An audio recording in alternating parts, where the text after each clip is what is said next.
The badger stopped just inside the burrow mouth. Not retreating, holding.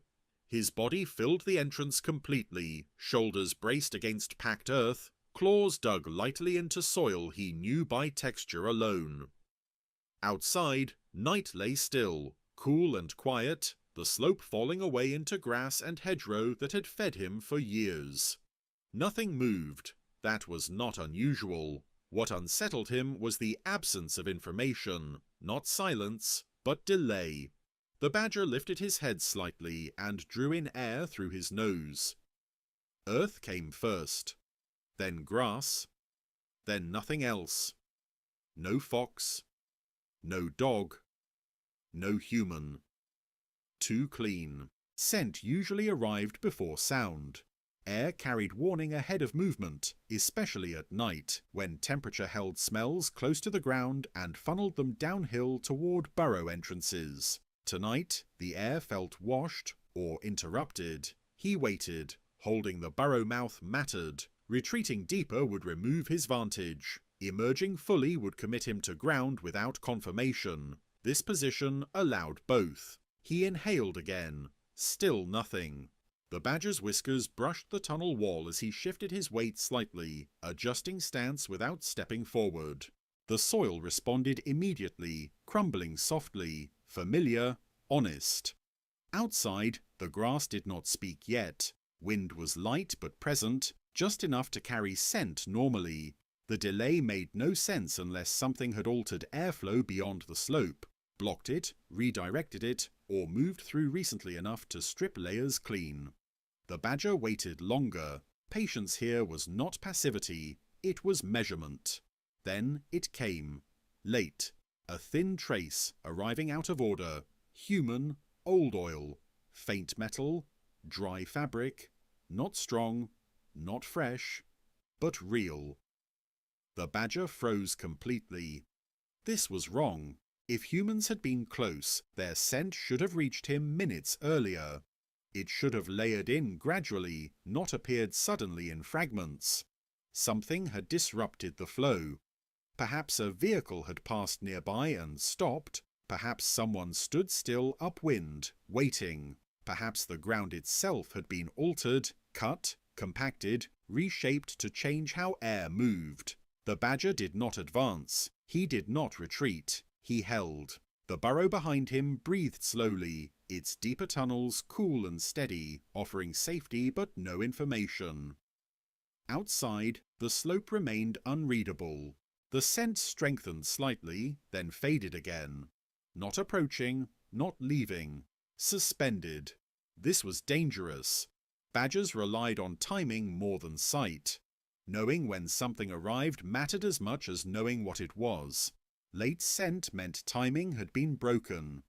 He lowered his head closer to the ground and inhaled again, pulling air along the soil where heavier particles lingered. There it was again. Stronger now. Human presence had passed across the slope. Not directly toward the burrow, but across it, cutting scent layers unevenly and delaying their arrival at the entrance. That suggested intent, not pursuit. Placement. The badger shifted backward one step, deeper into the burrow, but did not disappear. He kept his head near the opening, body still blocking it, claws ready to reverse direction instantly. Holding the mouth was no longer about defending territory, it was about refusing to give up timing. Outside, something moved, not heard, felt. A pressure change in the air, subtle but unmistakable. The kind that followed bodies rather than animals. Upright, deliberate, not weaving. The smell arrived again, more complete now. Still late, still wrong. The badger withdrew another half step, just enough that his shoulders cleared the entrance, but his head remained at the threshold. From here, he could still read the slope while preserving the option to vanish fully. He waited. The smell did not advance further. It lingered, then thinned. Whatever had crossed the slope had moved on, or stopped beyond reach of airflow. Either way, the sequence was broken. The badger did not emerge that night. He would not forage where scent could arrive out of order. Where timing failed, danger multiplied silently. As he finally retreated into the burrow's deeper curve, soil closing around his body and darkness reclaiming its familiar shape, the lesson settled clearly. It was not the presence of human smell that mattered most.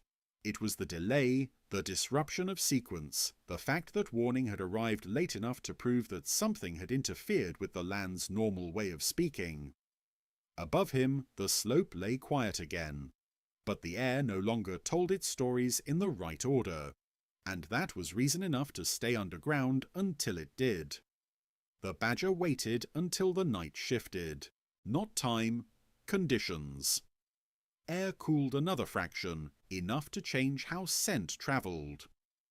The slope above the burrow, which had held warmth earlier, began to release it unevenly, creating slow, sliding currents instead of a single clean flow. This was when smells usually clarified. He moved forward again, just enough that his nose reached outside the burrow mouth. His body remained braced behind him, ready to reverse instantly if the ground answered wrong. He inhaled. Grass returned first. Damp earth followed. Then, faintly, disruption. Human scent again. Still not strong, but wider, spread thin across multiple directions instead of arriving from a single line. This meant movement across the slope, not toward it. Repeated passage, not a single crossing. The badger slipped fully out of the burrow. He stayed low, belly brushing the ground, using the slope to keep his outline broken. His paws placed themselves without sound, claws avoiding stone, pads reading soil by pressure alone. The ground spoke clearly here. That mattered. He followed the scent downhill, not directly, but in short arcs, testing how it thickened and thinned as he moved. Each step added information. The smell strengthened slightly near a narrow track where grass lay pressed flat. Boots. Not fresh enough to glisten with scent, but not old enough to be forgotten. Repeated passage had crushed vegetation into a shallow corridor that altered airflow, channeling scent sideways instead of downhill. That explained the delay. The wind had been cut. The badger paused and lifted his head. From here, the slope above the burrow was partially shielded by this flattened track. Air that should have carried warning directly downward had been diverted, slowed, redistributed. The smell had not been absent. It had been rerouted. He advanced another few steps. Metal appeared. Not obvious. Just a dull edge half buried in soil, pressed flat where leaves no longer accumulated. It did not smell strongly, but it held the cold, sterile note that did not belong to ground, a stake or a marker. Nearby, the soil had been tamped down deliberately, its surface smoother than surrounding earth. Not dug, prepared. The badger froze again. This was not random human passage. It was set up. He did not need to see the whole pattern to understand it. The altered airflow, the flattened track, the compressed soil, all of it worked together to delay warning, to make scent arrive late at the burrow mouth. That was the danger. Not pursuit, anticipation. He backed away slowly, retracing his steps exactly, careful not to add new disturbance that would confuse future readings. His retreat remained soundless until he reached the burrow entrance again. He stopped there and listened. Nothing followed. No movement approached. No sound betrayed immediate presence. The humans were not here now. They had prepared and left. That was worse. The badger turned and slipped back into the burrow, moving deeper this time, choosing a side tunnel that angled away from the slope. Inside, the air stabilized again. Smells layered correctly. Time returned to sequence. He settled briefly, body pressed against cool soil, heart rate steady but alert. He would not use that entrance again. Not tonight, perhaps not for many nights. Burrows could be abandoned temporarily, paths could be rewritten, hunger could wait longer than a trap could. Above him, the slope lay quiet, prepared to mislead whatever trusted it next. The badger closed his eyes but did not sleep. He held the map of altered wind and delayed warning in memory, Knowing that survival here would no longer depend on strength or aggression, but on recognizing that someone had learned how to interrupt the land's language, and that any place where scent arrived late was a place where time itself had been manipulated against him. The badger did not surface again that night. He remained in the deeper tunnel, angled away from the slope, where air moved slowly and predictably. Here, scent arrived in the correct order again: soil first, then root, then the faint presence of himself layered over everything else. Time passed without movement. That, too, was information. If the humans had intended to return quickly, sound or scent would have arrived early, clumsy with haste. Instead, the night held steady, offering no new signals beyond what had already been altered. Near dawn, the badger shifted. Not toward the entrance, sideways, into an auxiliary passage that had not been used recently. Its floor was rougher, less compacted, the walls irregular where digging had stopped mid-season. Air moved differently here, untrained by repeated passage. He waited there until the first change in light filtered faintly through the soil above. Morning altered scent again. Cool air slid downhill more cleanly, restoring some of the land's usual language. If the delay had been temporary, this was when it would correct itself. The badger edged forward slowly, not to the main entrance, to a narrow vent opening farther upslope, half hidden by roots and leaf fall. He had not used it in weeks, but it remained intact, its mouth small enough to resist airflow manipulation. He pressed his nose to it and inhaled. The result was immediate. Human scent arrived at once. Not strong, but on time. That mattered more than intensity. The smell lay across the slope evenly now, unbroken, consistent. The track below still existed, but it no longer delayed arrival here. This confirmed the earlier pattern. The land had not changed back. The manipulation held. The badger withdrew again. He did not test the main entrance. There was no need. The answer had already arrived through absence and repetition. Above ground, the slope would remain unreliable until vegetation recovered enough to restore chaotic airflow, until grasses grew tall again, leaves fell and shifted, insects reworked soil, and straight lines broke down. That would take time. More time than hunger required. The badger chose the longer solution. He moved deeper into the set, navigating tunnels by memory and touch, selecting a secondary exit that opened into rougher ground where no tracks ran straight and wind could not be cut so easily. He would emerge there when night returned fully. The main entrance would remain unused, not because it was blocked, because it lied. As the day strengthened above him, warmth pressing faintly through the soil, the badger rested without sleeping, body coiled in readiness rather than release. The lesson settled completely now. Delayed scent was not an accident. It was not weather. It was not chance. It was design. And places designed to speak late were places that demanded refusal rather than courage.